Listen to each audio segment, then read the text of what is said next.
So what you're about to see is a little clip from class, my Power and Influence class, where we were talking about here's what good leadership looks like, here's how power works, here's how influence works, and we work through all that. And we're also simultaneously working through research about how bad leadership works, destructive leadership, tyrannical, pseudo-transformational, all kinds of different facets of leadership and good leadership and bad leadership. When I get to the section where we talk about charismatic leadership, they're doing their research, but I'm asking them to look at the negative side of charismatic leadership. And as they do, they discover, yeah, it can be twisted, it's bad. And we reviewed one particular article that was about Trump and how charismatic leadership was infused with populism in order to give us what we're seeing here. And I thought you might want to see this because it's really powerful and it helps you understand why Trump's followers adhere to him so closely. So that's the background, and we're going to get into this. This is a Zoom view of my classroom, and we can just have that discussion. We have just finished reading pretty much everything. There's a little, like a chapter or something from Goldsmith next week and some other little bit. So I'm finished reading everything from Pfeffer, Cialdini, Zigarelli, and Powell. So that's like the good side. Then you also did all the research on abusive supervisors and pseudo transformational leaders and tyrannical leadership and this, that, and the other, right? So with all of that, what do you make of this? I'm not trying to make partisan political points. I'm asking you to just look at his leadership and why he does what he does. Adrian, any thoughts? I think it keeps them relevant. It keeps them relevant. Yes, you're closing in on it. Yeah, so with all his craziness that he says, people are like, "Oh, did you hear what Trump said or whatever?" And it's not. And it's not even. How could he say that? That he said that is a design. It's not a bug. It's a feature. It's not a bug. Right? Like, okay, so follow me here. I'm going to show you. Somebody found this great article in the research. We were talking about charismatic leadership. Now, you all have what are we left at? Yeah. So somebody found this article, and I thought, wow, this. I read through the whole article, and I thought, wow, there's a great teaching point. So sometimes when we think about charismatic leadership, I've had multiple students who've walked into my class thinking, charismatic leadership, that's the end all, that's the be all in leadership. That's where you want to be. You just be charismatic and they follow you. And no, it's freaking dangerous. It can be used just as badly as it can be used for good. It depends on how, and you saw that when you were going through your stuff about charismatic leadership, and you found some really good things about how it works and why it works and that sort of thing. So let's go through this article because this is really interesting. This paper explores the role anger plays in charismatic movements. We argue that I don't know if I can pronounce that. Hold on a second. Where is the? Let me see if I can pronounce that. Ressentiment. Ressentiment. Okay, that ressentiment is associated with the need to blame outsiders. It's key to theorizing the emotional energy that charisma delivers to revolutionary upheaval. Okay, so he's tapped into this anger of people who feel like things are not going well for them. Does that make sense? Okay. Again, I'm not being partisan. That's not what this is about. It's not about the politics of it. It's about how he's operating as a leader. Okay. Since Max Weber introduced charisma into the social sciences over a century ago, it's become impossible to ignore. Recently, the rise of leaders such as Trump has reignited the field of charisma research, relating it to wider developments involving the resurgence of nationalism and populist rejections of globalism. So he's not just a nationalist, he's not just a populist, he's not just an isolationist, and he is very charismatic in the way that he operates. But the charisma and the populism, when you put those two together, you get this profound, it's almost like a chemical reaction. Like when you put hydrogen and oxygen together, you get water, right? At the right, H2O, right? There's this reaction that's happening because you put those two elements together.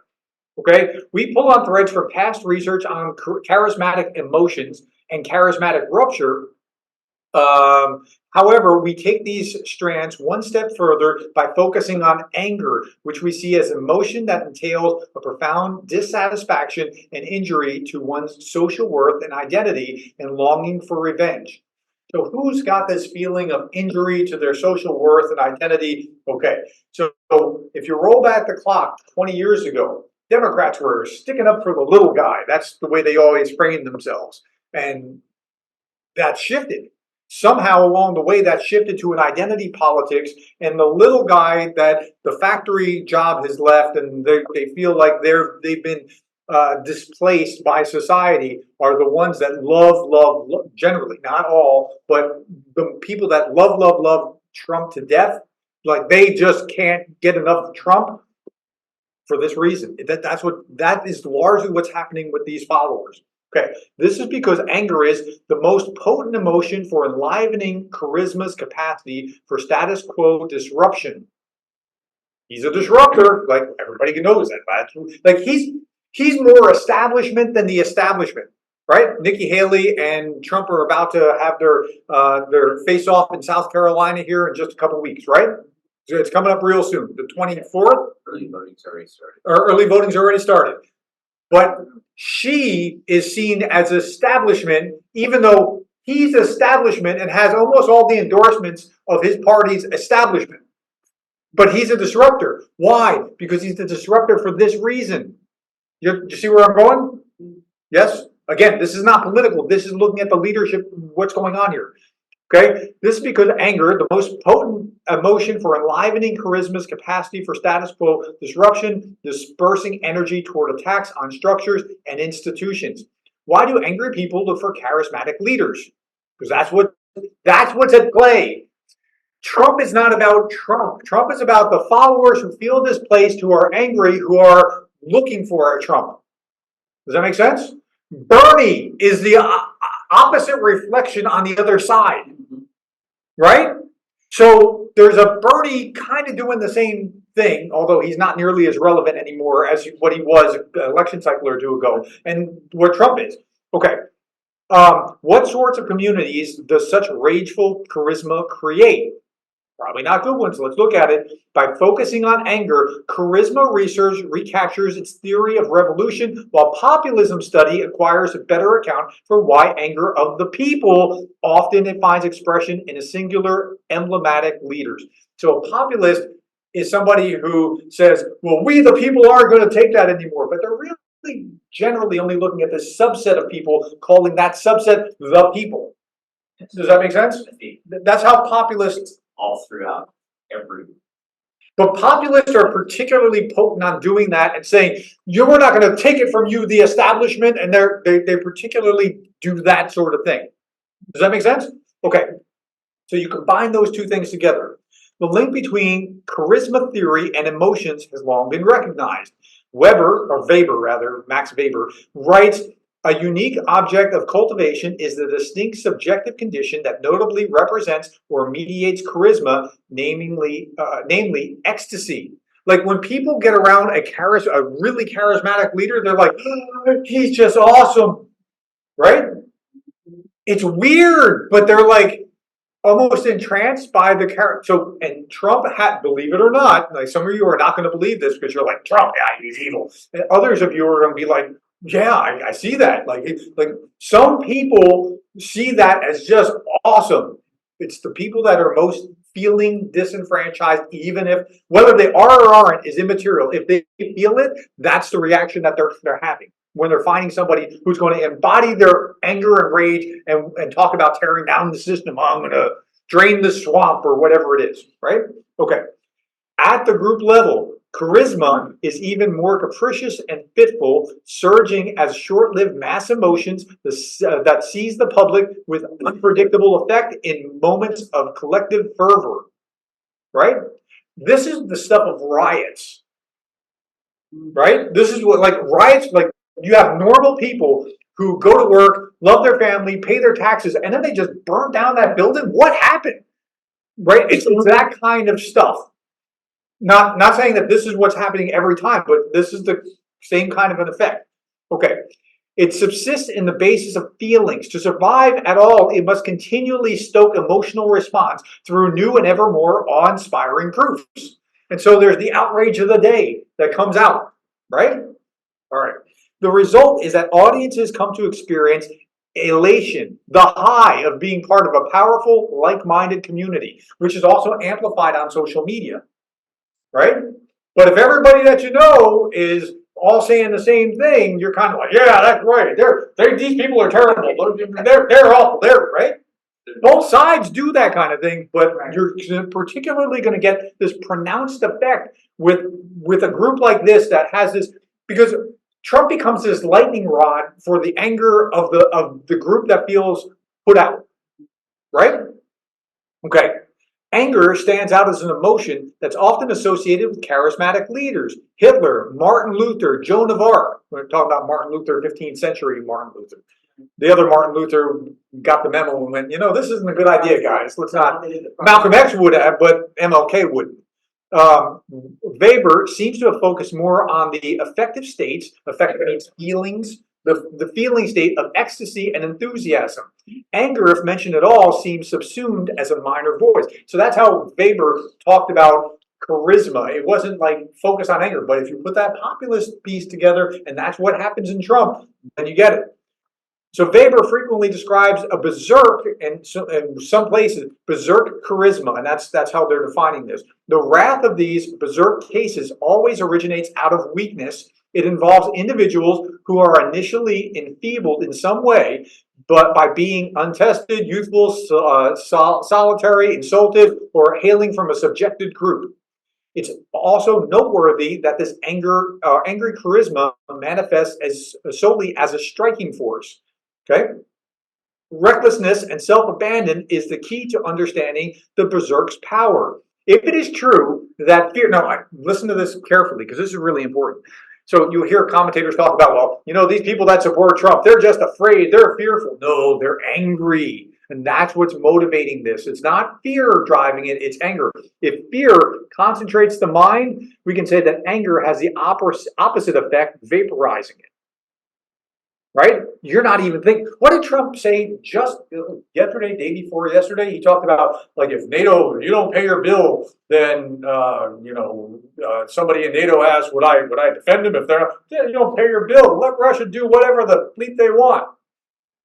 And you see in the crowd this disconnect between some people are like, yeah, and others like, that doesn't sound right. You want to let Russia do what? Right? So you're seeing like some cognitive dissonance with some, and you're seeing like other people just whatever he says is dreamy, right? Simultaneously, you saw that effect if you looked at the audience. Okay, note that for the Hulk, a modern iteration of the Berserk theory, the hero actually grows in size and menace. We're talking about the Incredible Hulk smash, right? This grows in size and menace as he's overtaken by superhuman wrath, waking up later with no conscious memory of his rampage. It's almost like that kind of thing. Like I just want this to be, we're looking for a champion. That's what's going on here. Okay, so resentment. I don't even know if I'm pronouncing that right. What was it? I can't pronounce anything. I get in trouble with that when I try to pronounce foreign names and such. Okay, resentment.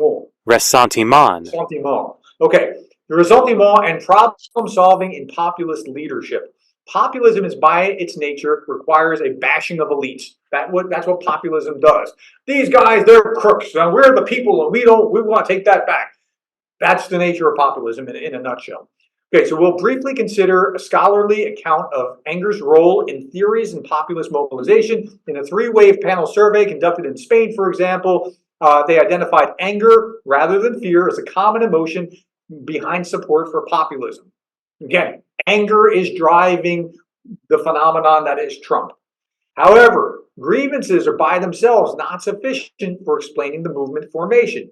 Anger seems salient for mobilization and populism primarily because it tends to direct energy toward targets that have political relevance. We're going to drain the swamp. We're going to take down these political figures. We're going to, whatever it is, there's some focus to it. Anger's salience for motivation or for mobilization then owes to the fact that it's intertwined with the motivation to identify and attack the culprit as a means of promoting a corrective response. See all these bad things that have happened to me and everybody that I know, the factory closed or whatever, I don't have a great job or whatever's woe is me. Well, he's gonna fix it. There's almost like a messianic kind of fervor behind the most ardent supporters because the charisma is coupled with the populistness with that kind of message, and the anger is driving it. As researchers have shown, anger can easily motivate aggression toward uninvolved third parties as a form of mistaken revenge or as a spillover of vengefulness, leading actors to suspend their judgment and blame and attack innocent targets. Okay, so what is desired to happen? To cast down the elite who are doing all these, whatever these bad things are as you define them. We want the border fixed because that's taking our jobs, or we want these elites in Washington to have whatever happen. So, that Zelensky guy in Ukraine, he's bad too. Why is he bad? He didn't do anything. Well, he's bad too. He's hardly one of the elites, but it's okay to target even him because they want this and there's a spillover effect. You see the same spillover effect with abusive supervision. When abusive supervisors are being abusive to their people at work, there's a spillover effect where people that have been abused then are abusive to other people. Not even the boss that abused them. They're abusive to coworkers. This is statistically proven. So, okay, it's the same kind of thing there. Okay, but simple anger about wrongdoing is not enough to explain the populist tendency to valorize singular leaders. For this, the social psychological mechanism of resentment, did I get that right? Becomes useful.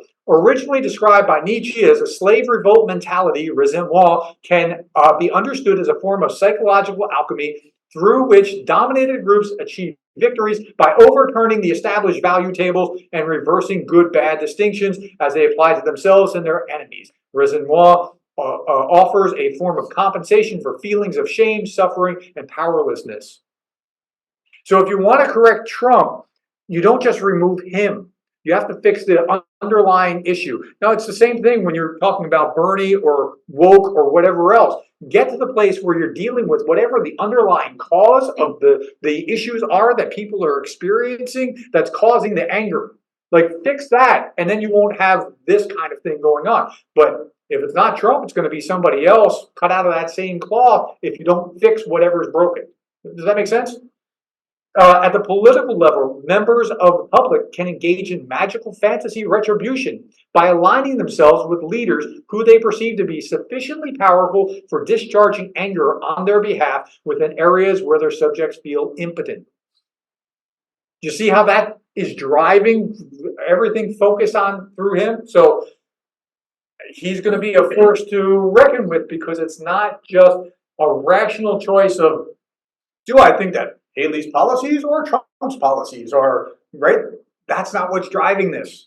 If it was, it might be different. Or do I like the character of this one or the character of that one? That's not what's driving it. This is charisma being amplified by this anger toward that end. Does that make sense? A little bit more under the influence of resentment, then leadership can be weaponized. Yeah. It becomes a firing chamber from which populist subjects can blast volleys toward the object of their hateful cathexis. I had to look that up myself. In psychoanalysis, cathexis, I don't know if I'm pronouncing that, is the process of allocating mental or emotional energy to a person, object, or idea. I had to look that one up too. Okay, and amid the listen to this, and amid the thrill of witnessing their leader lay waste the enemies in their political arena. So when Trump is saying the most outrageous thing, it's not a bug, it's a feature. You get that? It's not something that is like, oh, he shouldn't have said that. Maybe he'll rethink that. No, he's going to double down and say something even more outrageous next time because that's actually drawing more of that same magnetism to him. It's crazy, but I think this is right.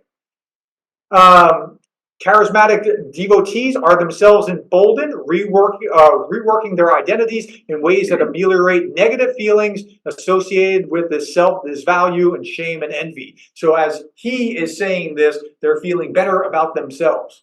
The relationship between leader and led is really powerful. But here, like Bill Clinton could look into a camera and say, "I feel your pain," and people would believe him.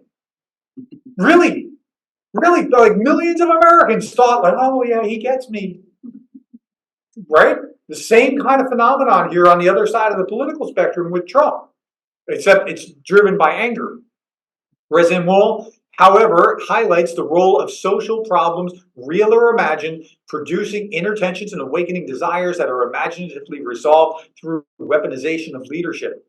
Varga's ethnographic study of pre-World War II villages in Austria, for example, demonstrated how Nazi ideology appealed to middle-class families who suffered rapid status decline in the wake of World War I. Now, I'm not comparing Trump to Nazis. That's not what I'm doing here. What I am saying is that same feeling of being disenfranchised or losing out or being less than or whatever is the same kind of thing that's driving this that was driving that. That make sense? Viktor Orban's strongman politics in Hungary derives from workers' sense of class dislocation. And that's what's going on in Hungary. Across a contemporary range of European contexts, national populism is in fact a displacement of experiences of dispossession and disenfranchisement. Now, the conclusion of the theory, before we get to how it affects Trump, is this. When it makes room for anger, charisma theory, which is otherwise being preoccupied with loving affection, and again, when we think of charismatic leaders, we think, oh, that charismatic leader, right? It's been preoccupied with that positive kind of sentiment. It obtains a ready-made framework for understanding the political relevance of its aggressive side. Conversely, populism, which is frequently understood in terms of popular resentments toward elite-born social structures, comes to acquire a theory for explaining how and why such movements often coalesce around emblematic leaders who are passionately beloved. Like, if you didn't understand why people just, like, if before this class tonight you came in and were like, I don't get why people can really like Trump like as much as they do. Like, they like, the people that love him, right? No, like, that's not even in question. There are people that are like, Trump, and then there are people that are Trump supporters that are like really, really passionate. That's what's going on. Okay. The Trump phenomenon presents paradigmic example of the twinning of populism and personal charisma. It's through angry populism. Charismatic populists consist of an emotional relationship between a people and a leader who bonded together through shared anger, launch volleys at a target of rage. Now, I've read quite a bit in these about all these categories about authoritarians or pseudo-transformational. And I see true pseudo-transformational. I think, wow, that's Trump, right? He has all the charisma involved, but the ideal influence is not there toward a positive end. It's toward enemies. It's always directed at enemies. Like, it flows that way. So he fits in that pseudo-transformational kind of camp as well. Okay, many working class. Again, I'm not attacking anyone for any political reason. I'm trying to explain the leadership side. Many working class and middle class, especially white Americans who understand themselves as embodying the nation's values, feel that their right to the American dream has been obstructed by others. Minorities, refugees, state employees, women, so on. Okay, so minorities, I think, okay, this is in a sociological what's the journal of Critical Sociology. I think they do have some bias here with that, but maybe that's part of it. Refugees, yeah, there's definitely something there with the people spilling over the border, because the people that are economically downtrodden see that as taking their jobs, and that's they see as a locus of a problem. Okay, state employees, I'm not exactly sure, women and so on. I think there is something to the identity politics, though, being something that is supercharging this. So when they see identity politics playing out, breaking against them, that causes extra anger within that group. Okay. To these people, a picture of a bygone America eviscerated by bad trade deals. By the way, Bill Clinton signed the NAFTA deal, right? Do you remember that? It was like the mid-90s, 95 or something like that. That was Bill Clinton. It was actually a good, solid economic peace, which it's now changed to USMCA. MCA? Yeah.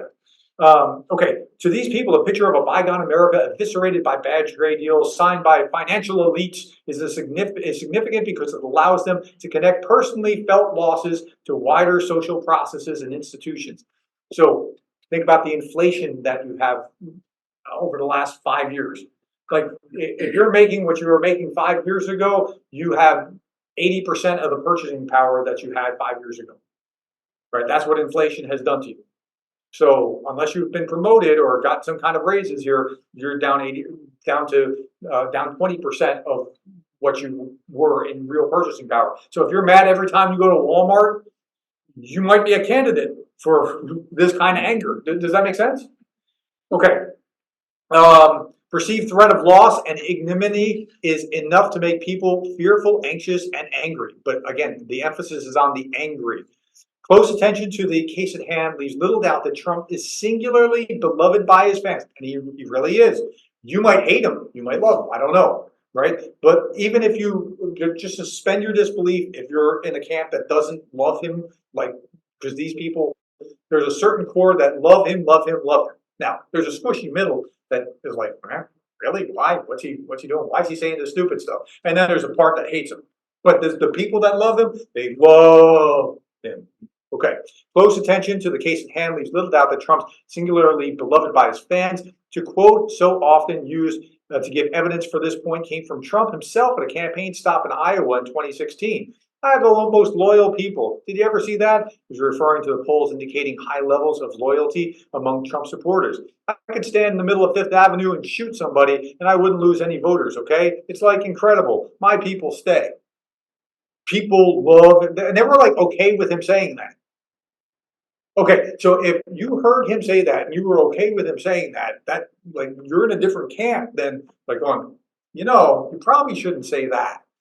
Okay, this is the correct interpretation for a large share of Trump's following.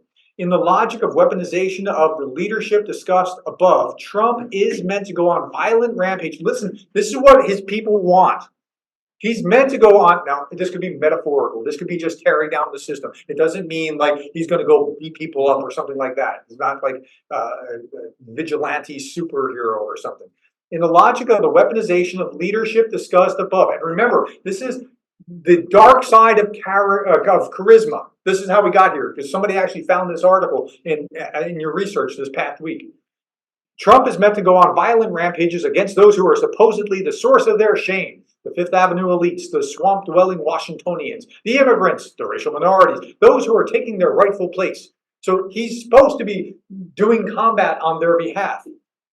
The stylistic consistency of such interventions is suggestive, but not of someone who is being forgiven for violent rhetoric. Rather, there's a sense of celebration here, indicating that such rhetoric is the very reason that he's loved. Are you seeing a very different picture than you saw before we started that? Like, wow. A New York Times analysis of 11,000 of the president's tweets found that he attacked people or things at nearly 3 times the rate that he praises himself. And he praises himself a lot, right?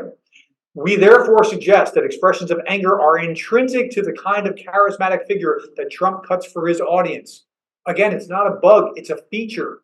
This is what people want. He's embodying their anger.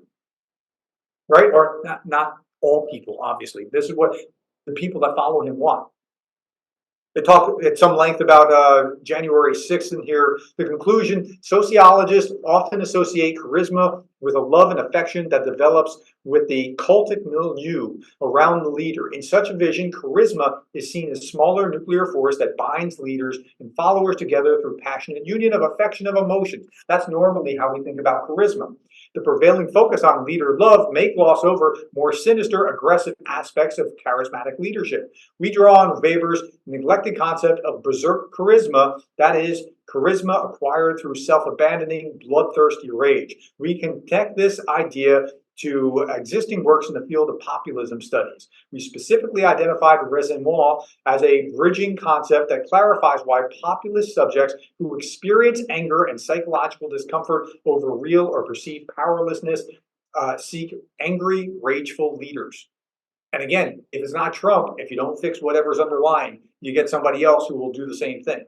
The sociological import for our contribution lies in the identification of anger as an important touchstone for both charisma and populism. In our view, disenfranchised and seemingly powerless populist subjects favor rageful, charismatic leaders because they perceive them as an effective Molotov cocktail who can detonate the seemingly intractable structures of social power.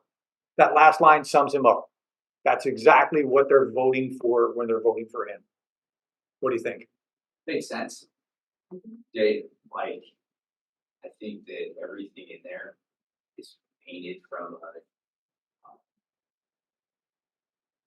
think that I have such a hard time with now in today's politics, and trust me, I'm not a Trump like lover or anything like that. But everything is like this. It's so sided. Like it has gotten much more cantankerous than it was 10 years ago. Certainly, people that did articles and research and everything else, you find what you're looking for anywhere that you look. So I wish that they would actually use multiple examples and not just start this out as the right-wing effect or whatever this is actually called as the subtitle. You know, in the very, very top, if you scroll up to the top, contingent politics of right-wing authoritarian. Yeah. This is all. I'm not sure that this, so Trump gets painted as extra, that's a good point. He gets painted, Trump and MAGA particularly gets painted as ultra-right. I'm not sure it's ultra-right. It's ultra-angry. It's like, it's taken a weird turn from people that are actually conservative on the right end of the political spectrum. They're not. They're somewhere else. I'm not saying that they're left, but they're like upside down or so. I don't know how to describe it, but they're not the same thing as somebody who is traditionally very conservative is looking at that going, that's not conservative. I don't know what that thing is, but that's not right. Right. So it's different than, but again, it's a journal of sociology or critical sociology. And so they're going to have a left-wing perspective to begin with. And I try to temper that by explaining a few pieces of the puzzle here. Well, and what I'm saying is, I think that everything that we're pulling out, right, like and actually showing all the psychological, sociological components that fit together to make this thing happen. Yeah, that makes a lot of sense. But I think a lot of people are starting to get turned off because it's always like we don't say, like when we talk about hate, like I'll say like the Coast Guard, they have their civil rights training. The only hate symbols that they show in their civil rights training are all white power hate symbols. Right. There's more hate symbols. Honestly, that thing is one of those factors that's driving this, because people are going, I'm not like that.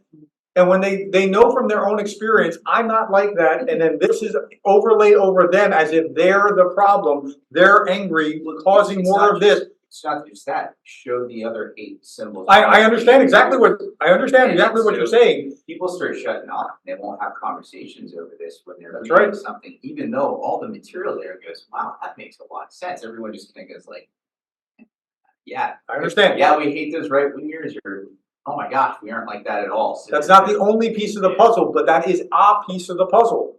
And until we actually start talking to each other instead of just saying you're bad because you're in the other, we keep othering each other. Yep. Right?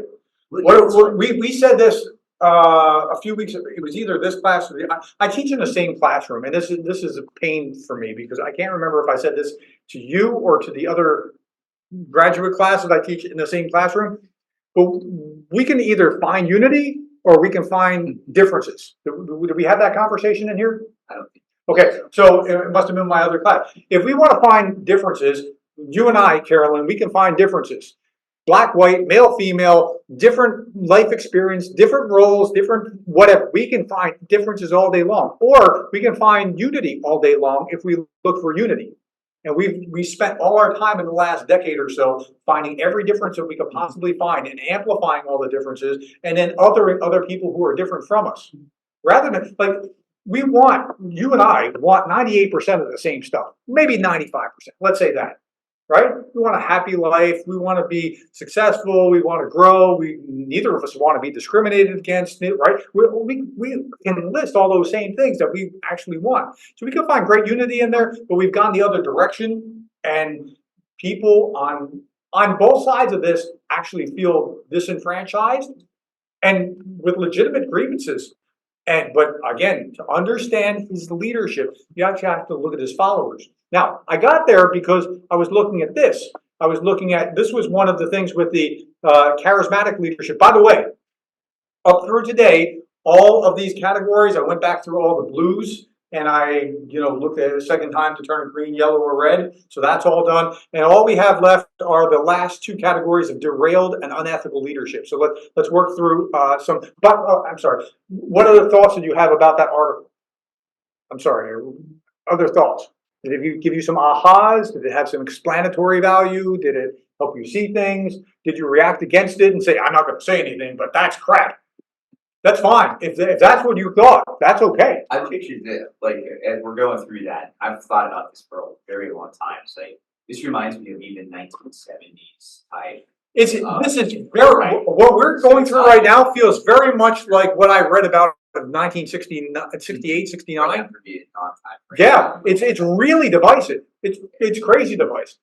But some of it did make sense. Like, okay, I get how people are angry. That's how they get wrapped up into that whole following a charismatic leader.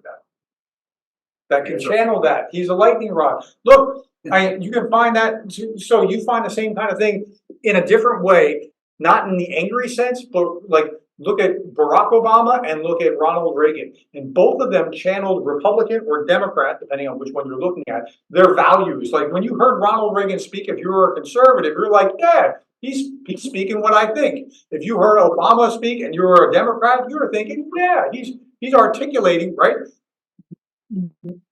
So, but this is a different thing. This is something. It's supercharged in this weird way. And again, when he says the crazier things that he says is not like it's not something that's going to hurt him. It's something that's actually going to help him with that set of people. It's bizarre, but I think they're onto something. So this is really interesting. Well, when Biden came into office, and I remember my mom, she was like, Trump just did all these executive orders, blah, blah, blah. And so I'm paying attention to. Of course, Biden does the same thing. Every president does the same thing at the beginning. So I just mentioned to her, I was like, Mom, just pay attention to what happens when we shift power here. Yeah. Go over the next, just see if you feel the same way. Well, all of a sudden there was more executive orders written in the first 3 days of and 5 days of his presidency, but she had zero care. And that's the part where we're starting to kind of like lose our mind. So there's a flip side to this too. Like there's almost like another anger that's coming up from other people that are watching this, focused on this. I don't know how big of the majority or minority is of these people that are enraged, that are fueling this Trump thing. But there's this other group that's coming up getting angry too. And that's going to cause the next thing to pop off. Okay. Feel by his character more so, like Trump character. I mean, you can go back to like all the little things that all of us probably hated, along the way. So here's something now. I'm again asserting this is not political. Okay, this is just how my observation. I'm going to say something that's going to be like some of you are going to be like, okay. Some of you are going to be like, oh, yeah, that's right. COVID. Okay, this is not a conspiracy theory or anything along these lines. When COVID came and Trump was doing the Operation Warp Speed to get a vaccine, Republicans, generally speaking, were like, yeah, that's right. Get through that FDA. Hold on, just remember this. Watch it. They're like, get through that FDA. We're gonna, get this thing done, lightning time. And then Democrats were saying, I've never taken that vaccine. Biden gets elected. And then it totally flipped. How on earth? A vaccine should not depend on your political preference. Where Republicans are like, man, I'm not taking that thing. We don't know about this vaccine. And Democrats were like, have you gotten your third shot? Do you really care about people? How on earth did that happen? But I'm telling you, so when you look at leadership, don't just look at the leader look at the followers, and you can learn a ton from what's going on with the followers, and then that makes sense. And the followers, they're going through the same patterns and same Yeah. behaviors, have the same things in common of each other. Yeah, So weird. again, it's so bizarre that thing flipped. So okay, I'm not gonna. It does, but leadership is a dance with the followers. It really is. Like you can't lead if you're not. So you ever danced, right? If you're the guy, you're leading. And if the follower is not going with you, or the follower doesn't want it, it's going to be very hard. It's just not going to work. Okay. Okay, so that's it. Tell me what you thought about this. You can leave that in the comments below. Thank you for caring enough to listen to this whole presentation. If you did, tell me that you watched the whole thing in the comments below. Thank you for your time. We'll talk to you soon.